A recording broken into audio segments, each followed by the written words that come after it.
Hello, I'm David Chaston with 90 at 9, brought to you by interest.co.nz. This week, get everything you need to know in 90 seconds to 9 o'clock, including news of a giant budget proposal from the US federal government.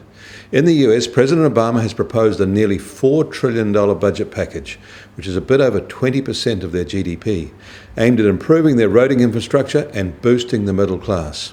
It's at the cost of tax increases on large businesses and the wealthy. 54% of the spending is for healthcare and social security programs, 15% is for the military programs, and 16% is for income security programs. Back in today's economy, American construction spending in December rose from a revised high in November, but came in under expectations.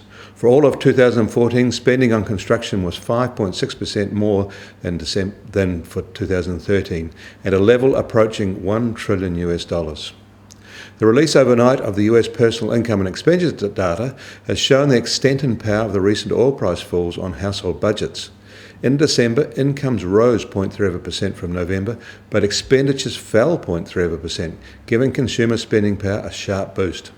This effect is expected to grow in coming months. It is the core real inflation and incomes data that the Federal Reserve prefers over the more traditional CPI data. And the push to get the Trans-Pacific Partnership Trade Agreement is heating up, so it can go before the US Congress well before next year's presidential election campaign. The Americans think a deal is close and doable, and there are high expectations that Obama will get fast-track authority to push it through. Today we get the latest Reserve Bank of Australia rate decision, and markets genuinely don't know what is coming. Their forward pricing assumes a rate cut, but not necessary at today's meeting.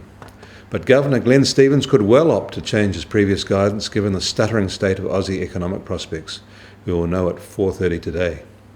In New York, benchmark US Treasury 10-year bond yields are up slightly today at 1.68%. It is likely we will see a reactive shift locally when the New Zealand swap markets open here.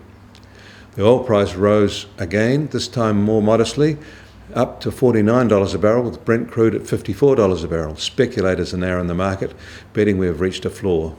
There was an equivalent jump in energy stock prices overnight. Gold didn't get the same support and is down to $1,274 an ounce, and its price is meandering. We start today with the New Zealand dollar slightly higher. It is up to 73 US cents, 93.4 Aussie cents, and the TWI is now at 76.2. I'm David Chaston. That was 90 at 9, brought to you by interest.co.nz.